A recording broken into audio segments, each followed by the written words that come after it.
Okay, sisters and brothers, alhamdulillah rabbil alameen. It's an honor to be with you. We woke up at 4 o'clock in the morning, UK time, took the flight, waited 45 minutes with your immigration. Mohsin came, picked me up. Bless you, Mohsin. Took me for the wickedest lunch. Some baklava pastry with some shawarma in it. What was it called? Very good. Off to the hotel, and here I am. Okay, so today we're going to go through the calm hustle. We're going to go through areas of your life, how you can remain productive, but also link it with who? Allah subhanahu wa ta'ala. Why? Because it's a mixture between the dunya and the akhirah. The ongoing struggle, huh? You get caught in a matrix. How many of you have watched The Matrix? Okay. Rule number 1, this is not a lecture. I am not a scholar. My seminars are very interactive. How do you say yes, Neil, in Dutch? Yeah? Okay. So I expect you to call back. Cool? How many of you have watched The Matrix? This is the Netherlands, man. I'm going back to, I was in Rome last week. The Romans, they do it better. Are you better than Rome? How many of you watched The Matrix? Allah. Okay. Now. We'll take the now. Well done. Okay. We're caught in this trap, this dunya, life. We're at work, we're at home, we're trying to survive, 9 to 5. We've got the children to feed, the food to cook, we've got the duties at home, we've got to take them to football, we've got to do this and that. And we just fit a little bit in of salah. Maybe we remember Allah subhanahu wa ta'ala on a Thursday night. The Qur'an, we dust off in Ramadan. Leave it on the top shelf.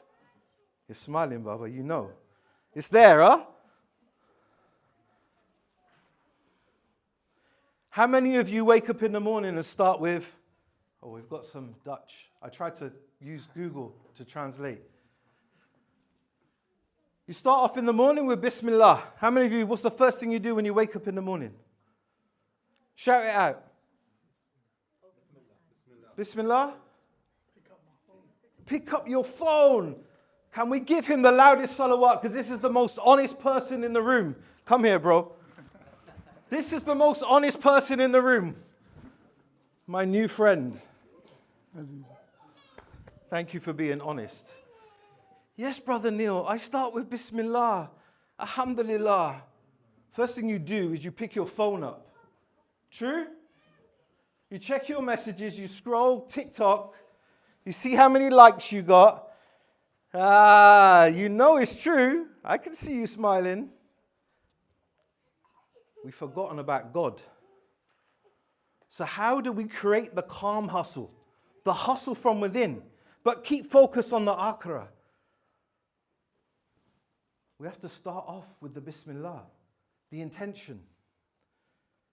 For Allah subhanahu wa ta'ala is giving you this life and He's giving you this opportunity. Every single moment that you wake up in the morning is another blessing.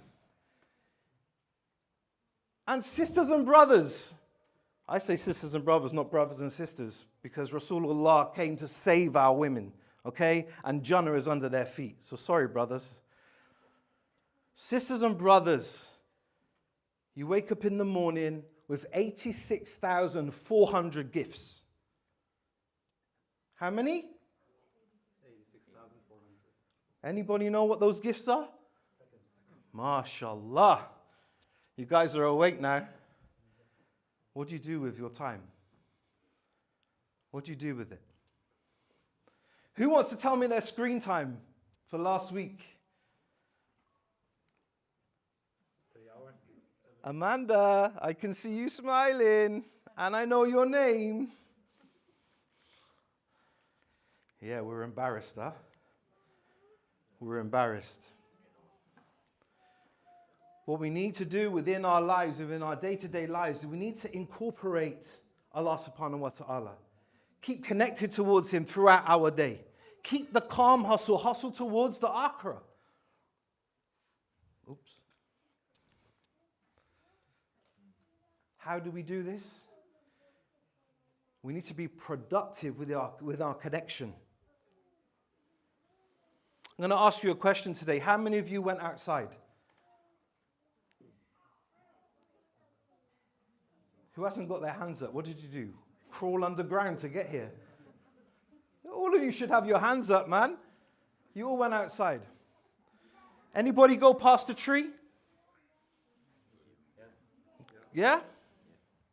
Anybody see a leaf fall? A tree fall, come from the tree? No? Allah subhanahu wa ta'ala says in the Holy Qur'an, Bismillah ar-Rahman ar-Rahim, a leaf does not fall from a tree without me knowing. A leaf does not fall from a tree without me knowing. You read this? When was the last time you noticed that? How many of you were out today and felt the wind? Ahsant. Allah has guided an angel for the wind, bringing rahmah.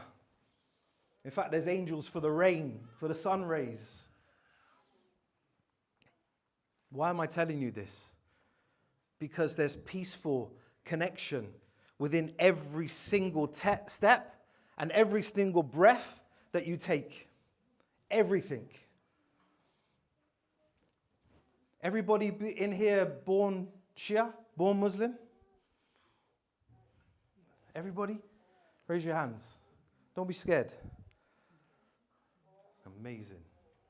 So you're all, you know everything about the Ahlulbayt. You live the life and walk the life of the Ahlulbayt alayhim salam. You think like the Ahlulbayt. You were fed the wilayah of Amir al-Mu'mineen alayhi salam. All throughout your life, huh? Don't be so somber. It's cool. It's good if you have. I'm a revert. I reverted to Islam about 11 years ago. 11 years ago. See, the commander of the faithful, alayhi salam, says, do not inherit your religion, learn it. Do not inherit your religion, learn it. So we need to really up our game, up our level. We cannot do what our forefathers did.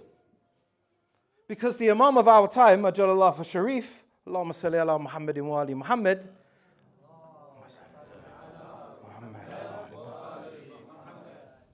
sisters and brothers, he only needs 313 true Shias to reappear. 313. How long has he been in occultation for? Thousands of years. Mic drop. So from when he was in occultation till now, you're telling me there hasn't been 313 true Shias? This is not my words. I read it. I had to learn the religion because I wasn't born into it. So how connected are you towards Allah subhanahu wa ta'ala? How many times a day do you remember the Imam of your time? Do your actions, your productivity, push towards him? They say, Allah subhanahu wa ta'ala says, go out there and hustle for the dunya, but you'll find rest with me. Rest with Allah subhanahu wa ta'ala. Rest is in the qalb. Talking to us. Subhanallah. So we need to design our life in a way that fits in with remembrance of Allah. True. You all at school, college, university, working, I'm guessing. How much are you able to engineer your day to fit your routine around salah, for instance? How many of you wake up for Fajr? Let's have that question. Because we're being honest, right? And my friend here is not putting his hand up. He's probably the most honest person in the room. I love you, bro. I found a new bestie. We need to redesign, re-engineer something within our lives so we can reconnect towards the hustle towards Allah subhanahu wa ta'ala. True? How long does it take to pray? A 2 rakat salah. 2 minutes? Yeah? Less? Minute? Sometimes I see people, well, like, it's like they're doing yoga. It's 30 seconds. It's like watching a Shaolin monk. But just pray. Start somewhere. If you're not waking up for Fajr, that's the starting point. Anybody heard of Albert Einstein? You heard of him? Albert Einstein says it's insanity. You want to know what insanity is? Insanity is like when you're gone crazy, like mentally. You know when they come through the door and they lock you up, they put you in a big jacket with long arms and they tie your arms, then they put you in a room which is padded. That's when you're mad, insane. Albert Einstein says it's insanity. Insanity to keep doing the same things over and over and over again, and you expect different results. Insanity. You want to make changes in your life. You want to be more spiritually connected. You want to be more grounded. You want the Imam to come. You'll raise your hands and you'll do Dua Faraj from the lip, but not from the heart. But you won't wake up for Fajr. You'll skip a mustahab action. You won't feed a poor person. You'll go through the whole day without even once thinking about God. But you'll think about this. You'll think about likes. You'll think about scrolls. Yo, I'm just being real. You might hate me for it, but I'm going to be the realest person that's come to Netherlands in a long time. Trust me. And this is the reality of life. Do you know why you go towards this? Why you go towards the likes, the scrolls, the money, the commercialism, the purchasing? Because the matrix has got you. The matrix has you. Has you, Muhammad? Locked. Because we're glued to this thing. What is this? TV. Television. Let's break the word down. Shall we break the word down? Tell, lie, vision. It's telling lies through your vision. What do you sit down and watch? Programs. What's a program? Program in your mind.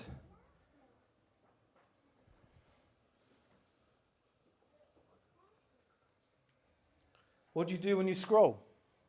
20-second, 30-second clips, one after another. What happens?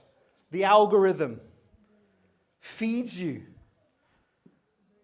It just keeps showing you everything. If you like makeup, if you like cooking, if you like football, if you like whatever, it's just going to keep showing you the same thing over and over and over again. Feeding your mind. And then you go into procrastination, overthinking, comparing yourself to others, chasing the money, chasing the dunya. Oh, she has better lips than me. Oh, he has better trainers than me. Oh, he has better car than me. Comparing yourself to others. True? I love this Ute at the back here, man. Honestly, he's the only one engaging. Can we give him a round of applause? So this is all really good stuff, right? Is this you? What I'm saying? Let's be honest. Is it really you? Yeah? You can agree with me or you can't. But trust me, I'm working with, for the last 16 years, I've been developing people across the world. I work with big audiences. February, I was in San Francisco with the NBA, 5,000 people crowd. I just came back from Italy, 1,000 people in a room. Now I'm with you, brothers and sisters. I work with people at a very high level. high performers. Now, the reason I'm telling you this, because I know it's all you. So you can continue to lie to yourself, but you're just lying to yourself. And you could take what I say, pull it in one ear and pull it out the other. But when I'm telling you, you've come here tonight for free, they haven't charged you for this. Mohsin, have you charged them for this? No. Did you tell them how much I charge? You may tell them. I charge about £5,000 an hour to speak. So what I'm giving you today is immense value. And I'm not saying it to give my ego or to feed my ego. I'm not doing that. I'm doing it to show you the value that I'm talking about today for you for free. Now, believe you me, in this room of people, there is only one person taking notes. One person taking notes. Probably about 25, 30 people in here. One person. You all got your phones in your hands. Take notes. Because I'm going to move into some strategy. You want some strategy of how you can stop? Number one, cultivate a connection, a habit, a daily routine that aligns towards your purpose to getting closer to God. Who's heard of time blocking? One person, two, three, four. To be an effective time blocker, do you know what time blocking is? To be an effective time blocker, you've got to put stuff in your calendar and stick to it. Now, there's one person in this room that I work with, and that person can testify that you cannot get into my diary, you cannot book a session at the time of Dhuhr, Asr, Maghrib or Isha, because I time block it. Like, you cannot get into my diary because I prioritize God over everything else. I prioritize my Lord. And I block out an hour. How long did we say it says to pray? 15 minutes, 10 minutes, 5 minutes, an hour. Because I think God's important. Who else in here thinks God's important? Come on, bro. Don't think God's important? God's important, man. Speak to him.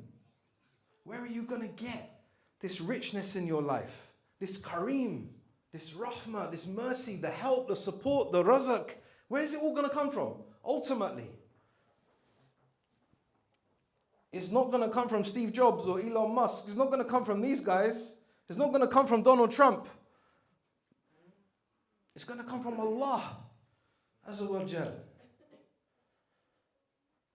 You go through your day and you think, oh my gosh, I'm so stressed out. Like there's so much going on. You've got Salat al-Dhuhr right in the middle of your day. And you don't have to act like the Shaolin monk, the yogi. Take time to stop in calmness and pray to your Lord.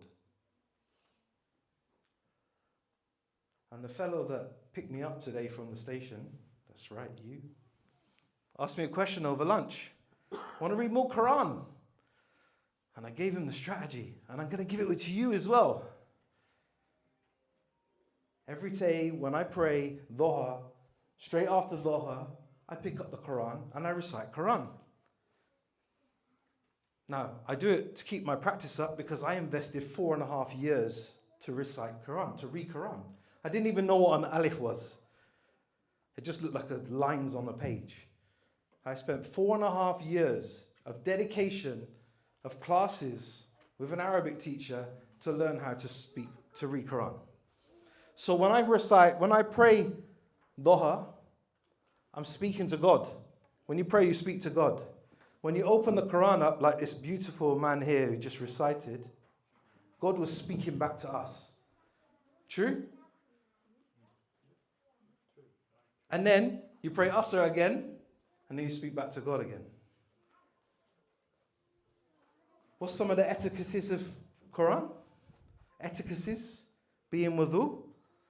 Come on, Qari, you know. Be in wudu, face the Qibla. True? When you pray, what are you doing? You're in the state of wudu and you're facing Qibla.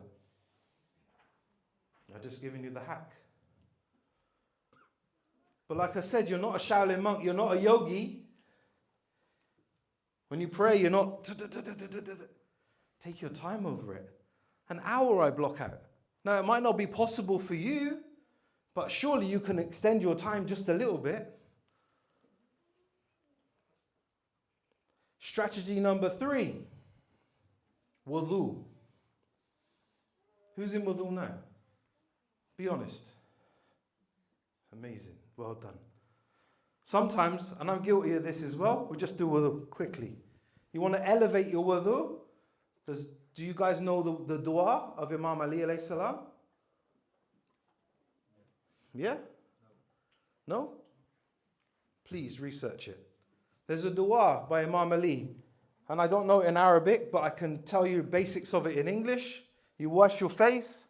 Ya Allah, please keep my face light when all the faces will be dark. You wash the left hand. Please do not present my book of deeds on the left, my good and then on the right. And then you end with the feet, and he says, please keep my feet steadfast on the Sirat al-Mustaqim the day when I come and meet you. Subhanallah. That will elevate, number 1, your wudu. Some of the Imams, alayhi salam, used to shiver when they did wudu. You know this. Guys, you've been Shia all your life, you know this, right? Shiver. Why? Because they were going to go and meet their Lord. They're going to speak and stand in front of God. Now, sisters and brothers, I'm going to ask you a very simple question that I've asked probably 10,000 people over the last 10 years. Where is God? Everywhere? Everywhere. In your heart? Beautiful. Everywhere? Above space and time. I think the question itself is very limiting God itself. Okay. There's multiple answers. What does it say in the Holy Quran? Allah subhanahu wa ta'ala is closer to you than your... There is hadith, a Qudsi, that says he's closer to you than the eyelashes of your eye. Subhanallah. That's how close Allah is to you. Okay? Is there a place in this world that you can hide from Allah? Anywhere. In the toilet? No. At your mother-in-law's?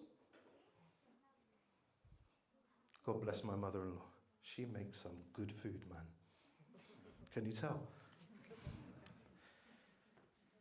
There's no way you can hide from Allah. So why do we pretend? Think about this, honestly. One of the worst sins that we can do to take you away from God, take you away, it's not slander, it's not stealing money, it's not kicking this guy in the yellow shirt, it's backbiting. What's backbiting? Speaking about somebody else behind their back when they're not there. But we all do it. No, I don't. Let's be honest, come on. We just said we can't hide from God. We cannot hide from God. God's everywhere. Have we got the Qur'an anywhere? Anyone got the Qur'an on their phone? Go to Surah 13, Ayah 11, please. There is a line in there that I want you to just look at and reflect on whilst we end. We're going to have a break, Mohsin? How long? 7 o'clock. Ooh, 15 minutes. Surah 13, Ayah 11, I believe. Within that surah, and I'll say it in English, Allah subhanahu wa ta'ala talks about change. Allah will not change the state of an individual until they change themselves. Yeah? Do you remember what I said about Einstein? It's insanity to keep doing the same things over and over again and expect different results. So if all of you wonderful, beautiful, incredible individuals want to make changes in your life, Allah is telling you what He will do for you. But you've got to do it first. You've got to get up and pray. Sorry, man. You've got to do Fajr. You've got to change something. You want to have better relationships with your spouses? You've got to have that difficult conversation. You want to close that deal in your business? You've got to make that difficult call. Okay? You want to get closer to God? You've got to put Him first. So whatever you're struggling with in your life, whatever it is that you are trying to find the answers for and to, Allah will help you. But you've got to help yourself first. That's the core reality. Okay? We already know what is draining our peace. How is my translation, by the way, to Dutch? Any good? Excellent, perfect. Seriously? The previous one was not. Huh? The previous one wasn't. What was the previous one? Still to mean silent. Oh, I couldn't even say it. I was using Google. Blame Google. Being honest. Huh? Being honest. Yeah, there you go. I tried. That's the key word. The scariest thing for me is meeting God on the day of judgment, who sent us to this earth, created us with purpose, yeah, to be able to do something with our lives. And you meet Him and He says, you didn't even try. You didn't even come close. Do you guys know what a waste man is? He does. He smiled. Like a roadman. Like someone that's just a bum. Basically, hasn't made anything with his life. Spent most of their life inheriting their religion from their forefathers and parents. Spent most of their life backbiting somebody. I don't know. Spent most of their life in a mediocre job. 9 to 5, doing the same thing over and over again, like a hamster on a wheel, getting the same results, not achieving their full potential. But the thing that's draining us, your peace, is the distractions in this world. The distractions. Because we would rather go for something that's easier than harder. My friend, I'm going to pick on you again. It's easier to stay in bed than to pray, right? It's comfy. Yeah? I hate this word. Who's heard of the word comfort zone? It's a very popularized word in the West. The comfort zone. It's easier to do something comfortable, but it's harder to do something that's not comfortable. True? So it's easier to stay in bed. It's easier to chill. And we all love the comfort zone, don't we? But nothing grows in it. The thing that you want to get in your life lives on the other side of fear, lives on the other side of comfort. The other side. So I just want you to take a moment. I'm just going to be quiet for one moment. I want you to think about one area of your life, one thing that you've always wanted to do, one thing that you've always wanted to achieve in your life, but you've never been able to do it because you're the one that's holding you back. Think about it. Just put your head down for a moment. Breathe. God's with you. Just think about that one thing. And you may be 16 years old, or you may be 42 years old. I'm 50 years old. It doesn't mean that we're quitting. Okay? So whatever your age, whatever your gender, whatever your ethnicity, just take a moment, 30 seconds to think about that one thing. Maybe you took the time to do it. Maybe you took the time to just, think about your normal behavior, have a giggle with your friends. Think, who's watching me? Am I just being silly and cool? Maybe you actually took the time to think about things. This is how you start to think and consider about the things that you want to achieve in your life. take some time out. Contemplate. God is with you. And then you move into making a plan. You've got to make a reset plan. Yeah? You can't just go out of this door now and go and do exactly the same thing that you did before you came in. Because if you do that, what's going to happen? What's going to happen? Same thing. Just going to get the same results. So if you are contented with your life, if you're happy with where you are, if you're happy with your connection to your Lord, if you're happy with that, cool. Stay where you are. I'll be honest with you. Good luck to you. But if you're feeling like you are not living up to your potential, you have more capacity to grow, you have better skills to develop, you want to impart more wisdom onto your family, your children, maybe you have traumas, maybe you have stuff that you're holding on to that you do not want to pass on to the next generation, then you've got to make a change. You've got to go past, beyond where you are right now. That's the only way you're going to do it. Has anyone heard of Lao Tzu? Lao Tzu was a Chinese philosopher. He lived in the 15th century. We can quote all this stuff about Imam Jafar as-Sadiq alayhi salam, but we don't know our history yet, do we? Really? How many prophets came to this earth? 142,000? 124,000? How many are named in the Qur'an? Who are the rest? Has anyone ever read a quote by Aristotle, Socrates, Nostradamus, Lao Tzu, and thought, if the Prophet, peace be upon him, said that, and that was said in the majlis, I would have done a big salawat.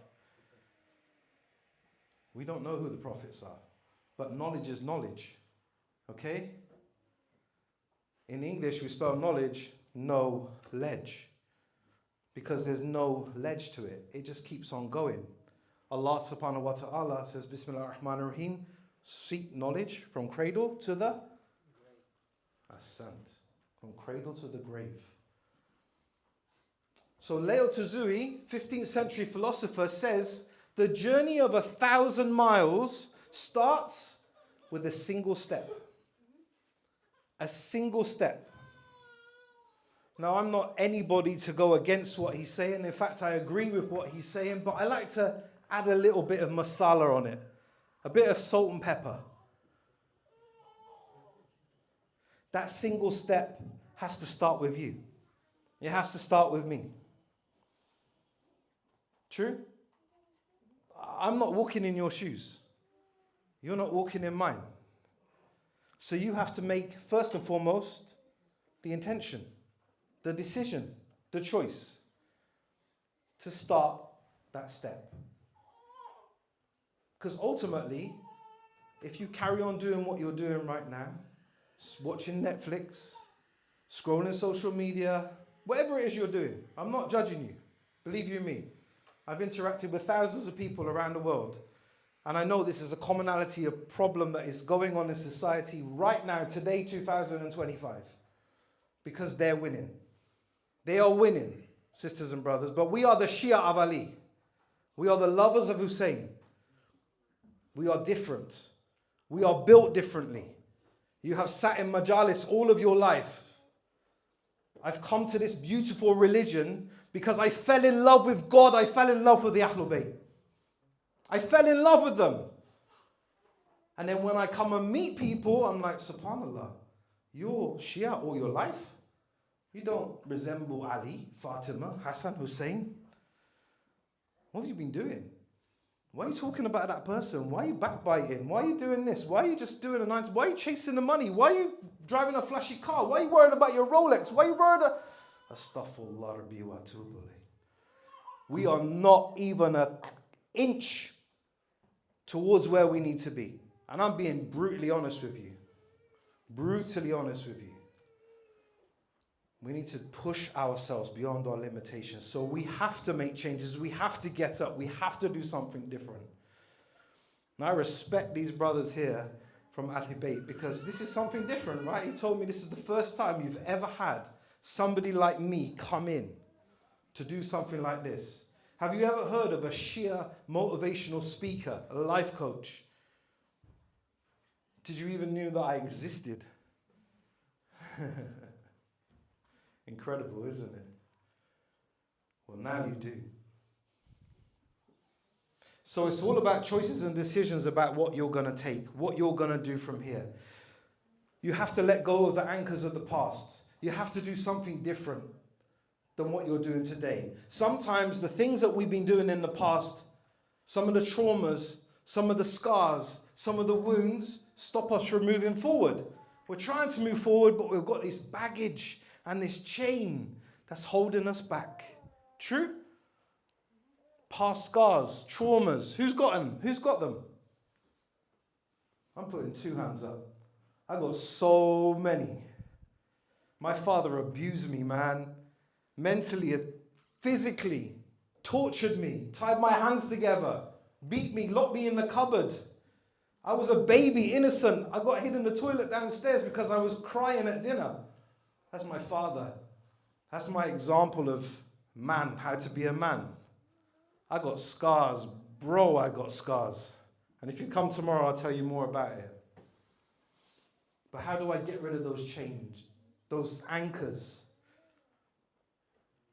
Do I disassociate myself with them? Do I own them? Do I try to chop them up? Do I drag them along? I've got 2 minutes left. I'm going to end with a story and tell you a story about Buddha. You heard of Buddha? Could he have been another prophet? SubhanAllah. Okay. In a village in India, in the remote mountains, there was a water buffalo. You know what water buffalo is? Big and strong. And it was helping the farmers to plow the field. It had a yoke, a chain on it, and it's pulling that chain in those fields, and it loves helping people, this water buffalo. And every single day, he's doing it, but he's unhappy.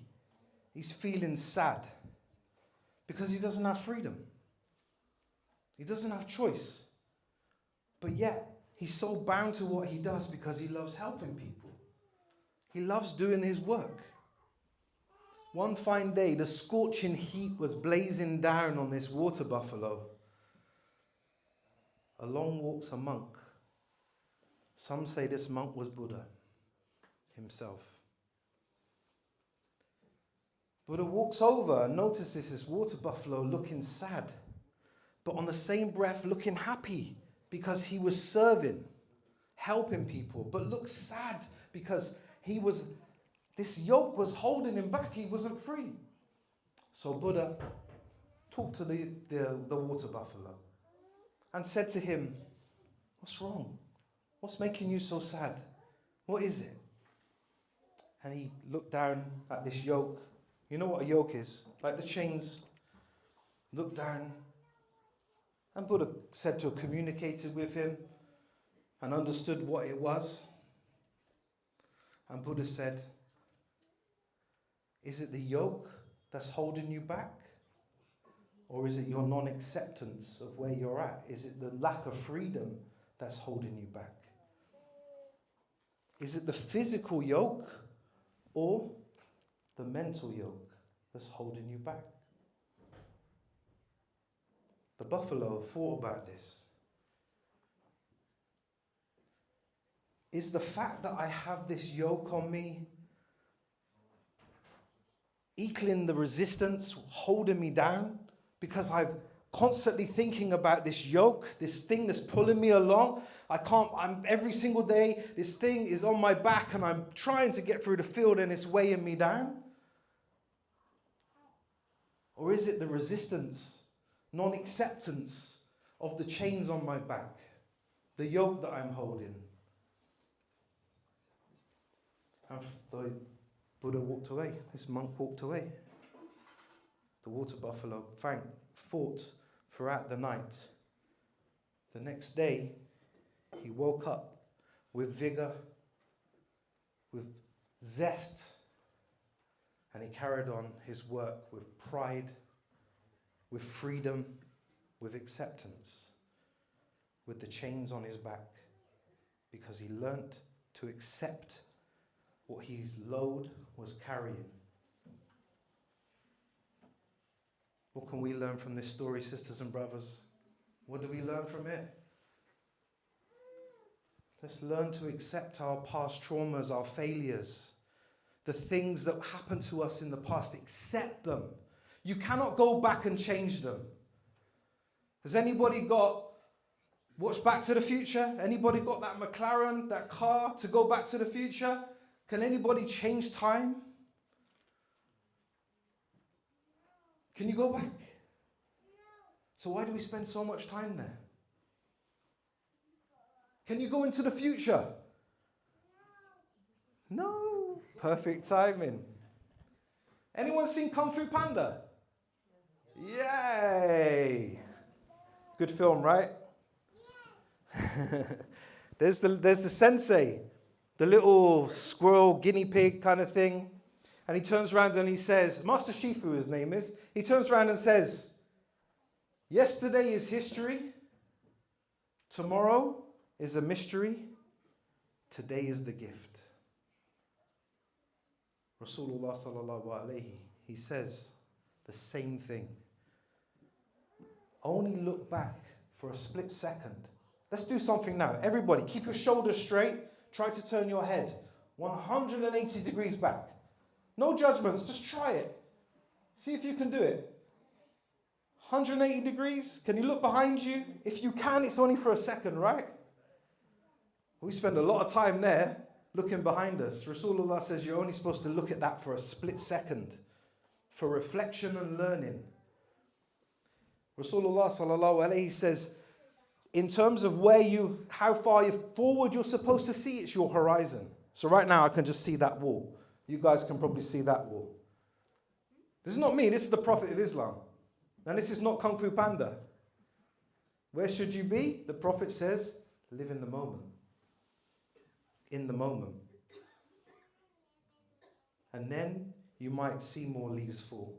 You might feel more breeze. You might wake up for Fajr. You might put your phone down once in a while and realize where all these distractions are coming from and what is the ultimate hustle. From Allah, for Allah, to Allah. Salawatu ala Muhammadin wa ali Muhammad.